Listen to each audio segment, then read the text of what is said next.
بسم اللہ الرحمن الرحیم۔ السلام علیکم ورحمۃ اللہ وبرکاتہ۔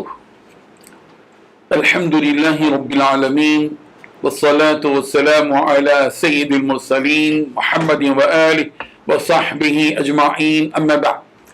حاضرین و ناظرین، یہ درس نمبر 1454 ہے اور آج سورۃ الفرقان کی 4 آیتوں کی تلاوت اور تشریح کی جائے گی۔ آیت نمبر 71 تا 74، 71 to 74۔ چلیے سب سے پہلے ہم ان 4 آیتوں کی تلاوت کرتے ہیں، لفظی ترجمے اور ترجمے کے بعد تشریح کرتے ہیں۔ اعوذ باللہ من الشیطان الرجیم، بسم اللہ الرحمن الرحیم۔ ومن تاب وعمل صالحا فإنه يتوب إلى الله متابا والذين لا يشهدون الزور وإذا مروا باللغو مروا كراما والذين إذا ذكروا بآيات ربهم لم يخروا عليها صما وعميانا والذين يقولون ربنا هب لنا من أزواجنا وذرياتنا قرة أعين واجعلنا للمتقين إماما۔ صدق اللہ العظیم۔ لفظی ترجمہ یوں ہے، ومن، اور جو کوئی، تابہ، توبہ کرے، وعمل صالحا، اور نیک عمل کرے، فإنہ، تو بلا شبہ وہ شخص، یتوب، رجوع ہوتا ہے، الی اللہ، اللہ کی طرف، متابہ، رجوع ہونا۔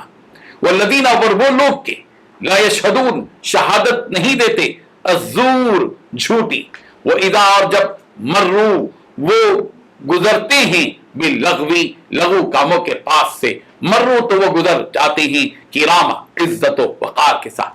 والذین، اور وہ لوگ کے، اذا ذکروا، جب وہ نصیحت کیے جاتے ہیں، بآیات ربہم، اپنے رب کی آیتوں کے ساتھ، لم یخروا، تو وہ نہیں گر پڑتے، علیہا، ان پر، صما وعمیانا، بہرے اور اوندھے ہو کر۔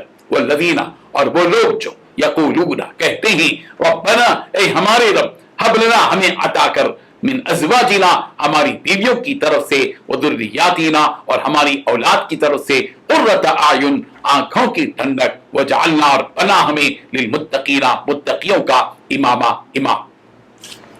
ترجمہ یوں ہے، اور جو توبہ کرتا ہے اور نیک عمل کرتا ہے تو بے شک وہ اللہ کی طرف رجوع کرتا ہے، اور وہ جو جھوٹی گواہی نہیں دیتے، اور جب ان کو بےہودہ چیزوں کے پاس سے گزرنے کا اتفاق ہو تو بزرگانہ انداز سے گزر جاتے ہیں، اور وہ کہ جب ان کو رب کی باتیں سمجھائی جاتی ہیں تو ان پر اندھے اور بہرے ہو کر نہیں گرتے بلکہ غور سے سنتے ہیں، اور وہ جو اللہ سے دعا مانگتے ہیں کہ اے ہمارے رب، ہم کو ہماری بیویوں کی طرف سے دل کا چین اور اولاد کی طرف سے آنکھ کی ٹھنڈک عطا فرما، اور ہمیں پرہیزگاروں کا امام بنا۔ ان 4 آیتوں میں 6 باتیں بتائی گئی ہیں۔ پہلی بات، جو توبہ کرتا ہے اور نیک عمل کرتا ہے تو بے شک وہ اللہ کی طرف رجوع کرتا ہے۔ دوسری بات، جو جھوٹی گواہی نہیں دیتے۔ تیسری بات، جب ان کو بےہودہ چیزوں کے پاس سے گزرنے کا اتفاق ہو تو وہ بزرگانہ انداز سے گزر جاتے ہیں۔ چوتھی بات، جب ان کو رب کی باتیں سمجھائی جاتی ہیں تو ان پر اندھے اور بہرے ہو کر نہیں گرتے۔ پانچویں بات، جو دعا مانگتے ہیں کہ اے ہمارے پروردگار، ہم کو ہماری بیویوں کی طرف سے دل کا چین اور اولاد کی طرف سے آنکھوں کی ٹھنڈک عطا فرما۔ چھٹی بات، ہمیں پرہیزگاروں کا امام بنا۔ بزرگان محترم، اللہ تبارک و تعالیٰ کو وہ بندے زیادہ محبوب اور پسندیدہ ہیں جو گناہوں کے سرزد ہو جانے پر اپنے پروردگار کی طرف رجوع ہو جاتے ہیں اور اس کے سامنے گر گرا کر توبہ کرتے ہیں اور نیک کاموں میں لگ جاتے ہیں۔ ایسے ہی لوگوں کا شمار نیک بندوں میں ہوتا ہے۔ اس سے یہ معلوم ہوا کہ بندہ توبہ کرنے کے بعد گناہوں کا سلسلہ جاری نہ رکھے بلکہ نیک اعمال میں لگ جائے۔ قرآن مجید میں توبہ کرنے کے بعد نیک اعمال کا ذکر متعدد بار کیا گیا ہے۔ سورہ مریم کی آیت نمبر 7 میں کہا گیا، الا من تاب وآمن وعمل صالحا، مگر وہ جو توبہ کرے اور ایمان لائے اور نیک عمل کرے۔ معلوم یہ ہوا کہ توبہ کے بعد آدمی کو چاہیے کہ آدمی عمل صالح کی طرف لگے۔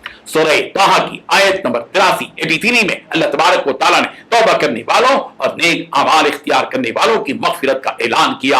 وَإِنِّي لَغَفَّارٌ لِمَن تَابَ وَآمَنَ وَعَمِلَ صَالِحًا ثُمَّ اهْتَدَىٰ، اور میں ایسے لوگوں کو بڑا بخشنے والا بھی ہوں جو توبہ کرنے اور ایمان لائیں اور نیک اعمال کریں اور راہ پر قائم رہیں۔ سورہ قصص کی آیت نمبر 67 میں بھی کہا گیا، کہ ایسے لوگوں سے کامیابی کی امید کی گئی جو توبہ کرتے ہیں اور ایمان لے آتے ہیں اور نیک عمل کرتے ہیں. فَأَمَّا مَن تَابَ وَآمَنَ وَعَمِلَ صَالِحًا فَعَسَىٰ أَن يَكُونَ مِنَ الْمُفْلِحِينَ. البتہ جو شخص توبہ کرے اور ایمان لے آئے اور نیک کام کرے تو ایسے لوگ امید ہے کہ فلاح پانے والوں میں سے ہوں گے.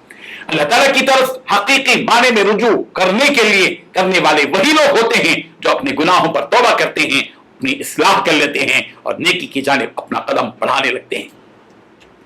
اللہ کے نیک بندوں کی شان اور علامت یہ بھی ہے کہ وہ جھوٹی گواہی نہیں دیتے. مفسرین نے اس کا مطلب یہ بھی بیان کیا ہے کہ اللہ کے نیک بندے جھوٹ کے کاموں میں حاضر نہیں ہوتے, اور جھوٹ کے کاموں میں وہ تمام کام مراد ہیں جو شریعت کے خلاف ہوں. جس طرح گناہ کا کام کرنا منع ہے, اسی طرح جن مواقع میں گناہ ہو جاتا ہے ان مواقع میں جانا بھی منع ہے. اس سے بھی یہ بھی مراد ہے کہ مشرکین کی عبادت گاہوں میں, ان کے تہواروں میں, ان کے میلوں میں جانا بھی منع ہے, اور ایسی مجلسوں میں بھی جانا منع ہے جہاں گانا بجانا ناچنا اور رقص کیا جاتا ہے. حضرت خریم بن فاتق رضی اللہ عنہ نے بیان کیا کہ ایک دن نماز فجر سے فارغ ہو کر حضور رحمت صلی اللہ علیہ وسلم کھڑے ہو گئے اور 3 مرتبہ فرمایا جھوٹی گواہی اللہ کے ساتھ شرک کرنے کے برابر ہے. پھر رسول رحمت صلی اللہ علیہ وسلم نے سورۃ الحج کی آیت پڑھی فَاجْتَنِبُوا الرِّجْسَ مِنَ الْأَوْثَانِ وَاجْتَنِبُوا قَوْلَ الزُّورِ حُنَفَاءَ لِلَّهِ غَيْرَ مُشْرِكِينَ. تم ناپاکی سے یعنی بتوں سے بچو اور جھوٹی بات سے بچو جو اس حال میں کہ اللہ کی طرف رجوع کرنے والے ہو, اس کے ساتھ شرک کرنے والے نہ ہو.